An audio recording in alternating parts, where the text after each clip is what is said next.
Kembali bersama kami di NTV Prime, pemirsa. Presiden kedua Republik Indonesia, Soeharto, disebut tak terbukti melakukan pelanggaran hak asasi manusia sehingga dinilai layak ditetapkan sebagai pahlawan nasional. Hal itu disebut Menteri Kebudayaan sekaligus Ketua Dewan Gelar Tanda Jasa dan Tanda Kehormatan Fadlizon. 49 nama akan dianugerahkan gelar kepahlawanan nasional saat Hari Pahlawan pada 10 November. Pemberian gelar pahlawan sudah melewati mekanisme serta berdasarkan kajian panjang. Menurut Menteri Kebudayaan, Soeharto tak terbukti terlibat dalam pelanggaran HAM. Dari masyarakat nggak pernah ada buktinya, nggak pernah terbukti pelaku genosida apa nggak ada. Saya kira nggak ada itu. Ya apa faktanya apa? Ada yang berani menyatakan fakta? Mana buktinya? Kan kita bicara sejarah dan fakta dan data. Ada nggak? Nggak ada kan? Saya kira itu. Apa saja yang jadi alasan Soeharto layak jadi pahlawan nasional? Kita akan membahas bersama para narasumber yang sudah tersambung melalui sambungan Zoom kali ini. Ada Ketua Majelis Ulama Indonesia bidang fatwa Asroruni Amsoleh dan juga sudah tersambung bersama kami Ketua Umum Gerakan Cinta Prabowo, Pak Kurniawan. Selamat malam Pak Asroruni Am, Pak Kurniawan. Terima kasih sudah bergabung di NTV Prime kali ini. Kabar baik selalu. Saya ingin ke Pak Asroruni Am terlebih dahulu nih Pak Niam. Soeharto diwacanakan mendapat gelar pahlawan nasional, pandangan Anda? Ya, begini ya. Soal pemberian gelar itu kan lebih pada pertimbangan subjektif pemegang kekuasaan ya. Tetapi secara norma keagamaan kita dianjurkan untuk mengingat-ingat kebaikan orang yang sudah tidak ada serta memendam kesalahan, tidak mengungkit-ungkit apalagi kemudian menyebar-nyebarkan untuk kepentingan tujuan yang tidak dibenarkan secara syar'i. Prinsip dasarnya itu. Kemudian yang kedua, bangsa yang besar kan bangsa yang menghargai para pemimpin dan juga para pendahulu yang sudah mendedikasikan untuk kepentingan kebaikan kita hari ini. Untuk itu perlu dibangun satu komitmen untuk menghargai pahlawan kita, menghargai pemimpin kita yang pernah mendharma baktikan hidupnya untuk kepentingan kepemimpinan nasional. Karena itu terlepas dari diberikan atau tidak diberikan gelar pahlawan, tetapi penting bagi kita untuk memberikan penghormatan kepada para pemimpin, terlebih lagi pemimpin yang sudah wafat. Baik. Jadi bangsa yang besar adalah yang menghargai pemimpin yang pernah berjasa ya. Kalau tadi kutipan dari Pak Niam, kita ke Pak Kurniawan. Pak Kurniawan, saya juga ingin memintai pandangan Anda berkaitan dengan hal ini dan mungkin Anda bisa sampaikan juga kembali seperti apa jasa-jasa dari Presiden kedua RI, Soeharto. Jadi begini ya, saya lahir tahun 70 ya, tentu merasakan bagaimana situasi dan suasana hidup di tahun 70, 80, 90-an ya. Di mana semua rakyat merasakan nyaman, damai, dan tentram ya. Jadi bagi kami ya, Pak Soeharto adalah sosok putra bangsa yang mendedikasikan seluruh hidupnya dari mulai masa mudanya Pak Soeharto, hidup di zaman kolonial, zaman revolusi sampai zaman pembangunan. Beliau habiskan umurnya untuk membenahi bangsa dan negara ini. Jadi pendapat saya, sosok Soeharto ini, ya Pak Soeharto ini adalah tokoh yang sangat layak untuk mendapatkan gelar pahlawan. Karena memang peninggalan Pak Soeharto pun masih dirasakan sampai saat ini, ya. Mau tidak mau kita harus mengakui bahwa Pak Soeharto ini adalah sosok putra bangsa yang terbaik ya. Terkait kontroversi pandangan dari masing-masing pihak itu wajar-wajar saja, tapi bagi keseluruhan rakyat Indonesia ya, banyak di pihak masyarakat Indonesia yang mengidolakan suasana negara ini seperti zamannya Pak Soeharto ya. Kalaupun ada yang kontroversi itu biasalah dalam hidup demokrasi ya, tapi bagi kami layak dan tepat sekali untuk beri gelar pahlawan karena Pak Soeharto sudah mendedikasikan seluruh hidupnya untuk bangsa dan negara. Karena itu Mbak ya, rasanya itu dulu ya. Ya, sempat dijuluki juga Bapak Pembangunan Nasional ya, Pak Kurniawan. Seperti apa kalau Anda Iya. melihat konsistensinya dalam menjaga stabilitas nasional serta pembangunan jangka panjang pada kala itu? Iya, memang begitu. Karena apa? Itu tadi saya bilang, peninggalan Soeharto, Pak Soeharto ini sampai hari ini juga masih dirasakan ya. Masih dirasakan oleh seluruh rakyat Indonesia.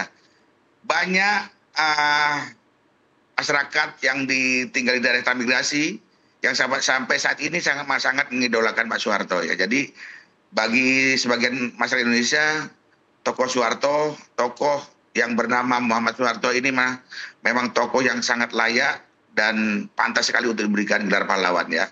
Jadi saya sepakat, setuju, mendukung untuk pemberian gelar pahlawan bagi Pak Soeharto. Saya rasa itu. Ya, saya kembali ke Pak Niam. Pak Niam, tapi kalau yang menjadi berbagai sorotan, ini kan ada juga pro dan kontra, begitu ya, kontroversi, termasuk juga catatan kelam ketika masa Orde Baru. Nah, tapi tadi Anda mengatakan dianjurkan ya dalam Islam itu mengingat kebaikan dan tidak mengungkit yang tidak baik ya. Boleh Anda jelaskan kembali mengenai hal ini, Pak? Ya, terima kasih ya Mbak. Kita kan harus juga belajar dari sejarah. Selama ini seringkali orang menyanjung ketika pas dalam posisi puncak, akan tetapi kemudian jika terjadi suksesi, seringkali kita kemudian merendahkan dan juga menjelekkan mantan pemimpin kita. Tentu ini harus diakhiri karena etos keagamaan kita mengajarkan ukuru mahasina mautakum. Ingat kebaikan orang yang menjadi pendahulumu. Artinya apa? Dalam konteks kepemimpinan pada saat orang yang sudah wafat, apalagi kemudian legasinya sudah sangat kelihatan untuk kepentingan bangsa dan negara, harus kita ingat kebaikannya. Kalau kemudian yang diingat kejelekan, tidak ada orang yang sempurna, sehebat apapun dia. Kalau konsentrasi kita kepada keburukan, orang yang hebat sekalipun pasti akan ada celah dan juga ada cacat. Nah, ketika yang muncul adalah ainus suhti, mata kebencian, maka tentu akan tidak maju bangsa kita. Nah, bagaimana kemudian apa yang digelurakan oleh Presiden Prabowo di dalam setiap kali pertemuan, komitmen untuk membangun kebersamaan, komitmen untuk membangun kolaborasi, komitmen untuk mengintegrasikan seluruh kekuatan politik untuk bersatu membangun bangsa, saya kira ini harus direspon karena tidak ada bangsa yang hebat tanpa didahului dengan komitmen untuk bersatu dan juga menerima dengan segala perbedaannya ya. Bisa jadi kita berbeda secara asal usul, kemudian secara politik mungkin ya. Tetapi kalau sudah untuk kepentingan bangsa dan negara, maka kepentingan subjektif itu harus ditanggalkan semata untuk kepentingan membangun harmoni dan juga kebersamaan menuju kejayaan kita. Nah, ini adalah momentum saya kira ya, momentum untuk membangun rekonsiliasi nasional yang dari hati, bukan hanya sekedar artifisial dan juga simbolik, tetapi simbol kepahlawanan dan juga penghargaan kepada para pemimpin yang pernah memimpin negeri ini, mulai dari Presiden Soekarno, kemudian Presiden Soeharto, Presiden Habibie, kemudian Presiden Gus Dur, jadi ini yang sudah wafat ya. Kemudian ada Presiden Megawati, ada Presiden Susilo Bambang Yudhoyono, ada Presiden Jokowi.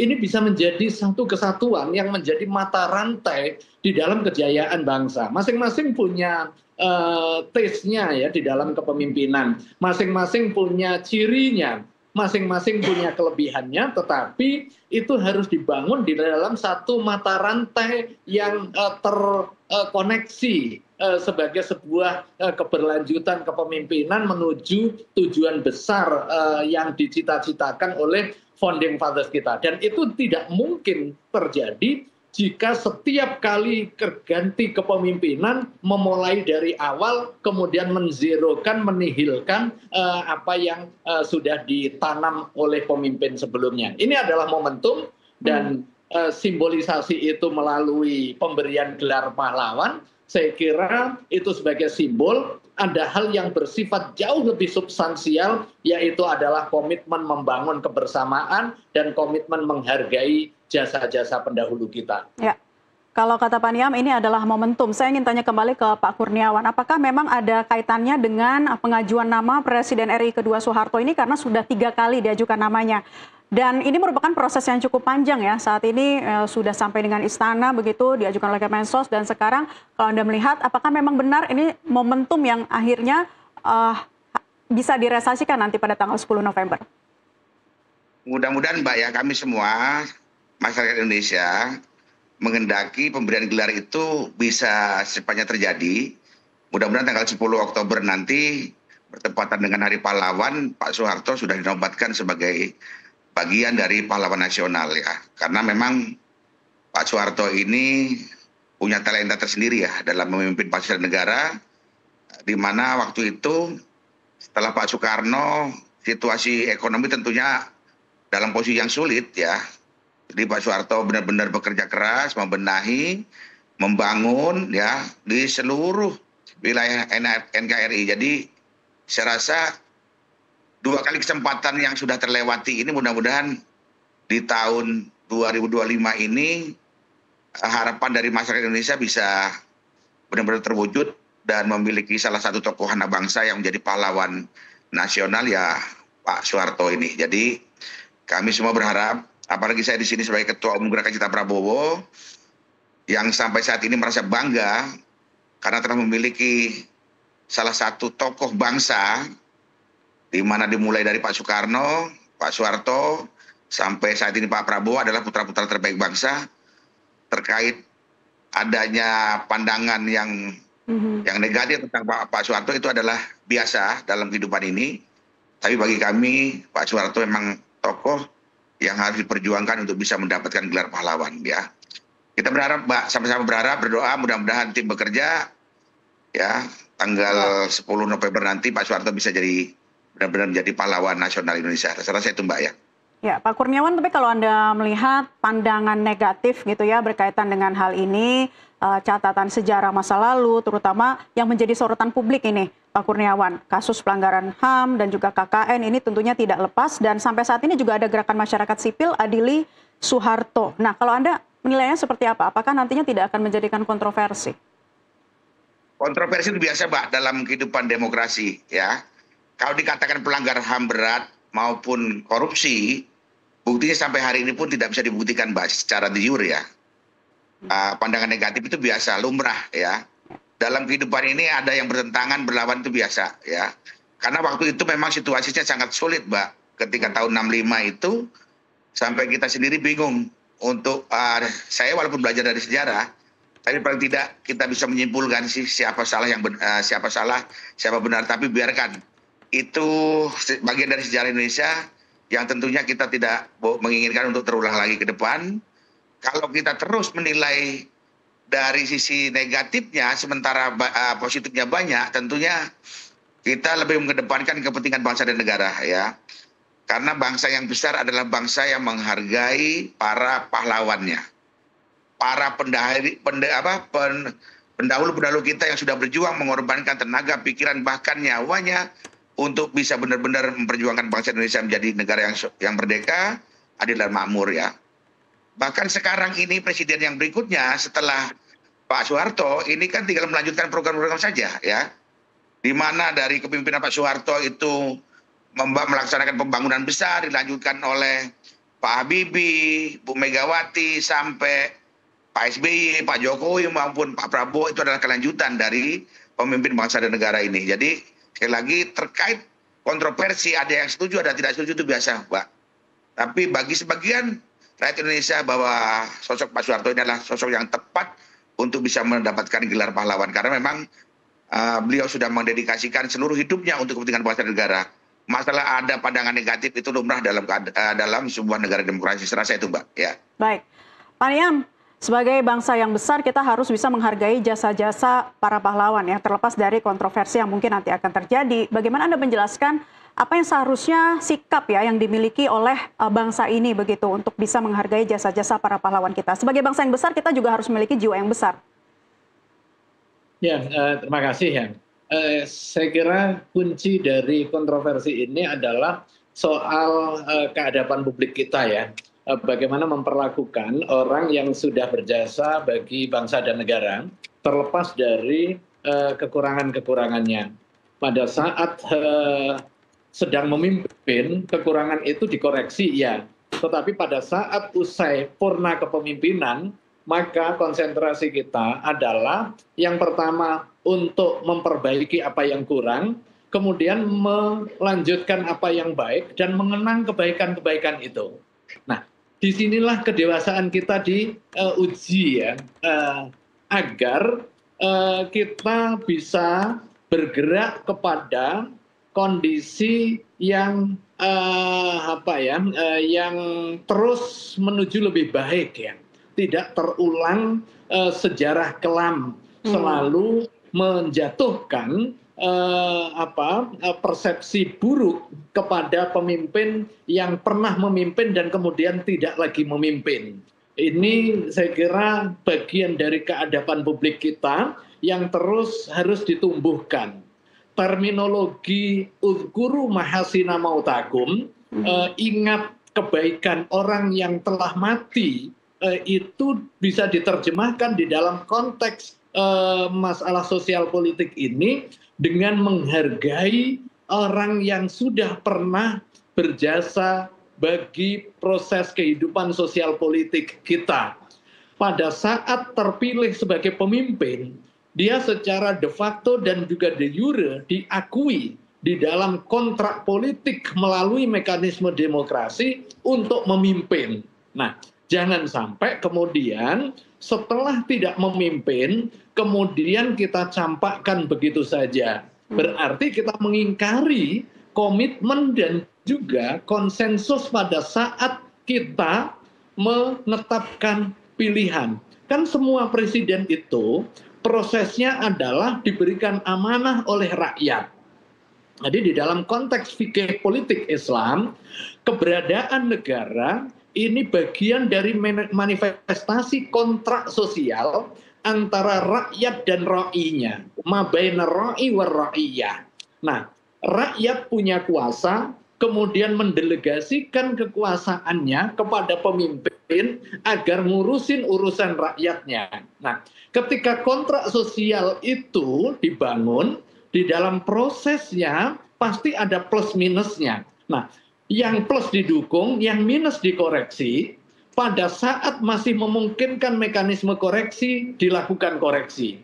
Tetapi begitu selesai, idealnya kita yang pertama melanjutkan kebaikan-kebaikannya dan mengenang, kemudian mengoreksi kalau toh ada keburukan, tidak diulangi oleh pemimpin berikutnya, itu sebagai iktibar atau sebagai pelajaran. Nah, dalam konteks kepahlawanan dan juga penghargaan kepada pemimpin yang dulu, pengertian uzkuru mahasina mautakum itu dimanifestasi di dalam sikap mental setiap kita untuk menghargai pemimpin masa lalu dan menyebutkan hal yang baik serta memendam dalam-dalam keburukan atau kekurangan yang pernah dilakukannya. Apalagi kemudian tadi seperti yang disampaikan secara formal itu tidak ada catatan hukum yang menyatakan si A, si B, si C bersalah. Kalau kita lihat misalnya buka sejarah, Bung Karno dengan kehebatannya ya pasti punya kekurangan. Pada saat transisi Orde Baru ada hal-hal yang dikaitkan dengan isu misalnya dekat dengan komunis dan lain sebagainya. Tetapi itu bagian dari isu politik dalam ruang dan waktu saat itu.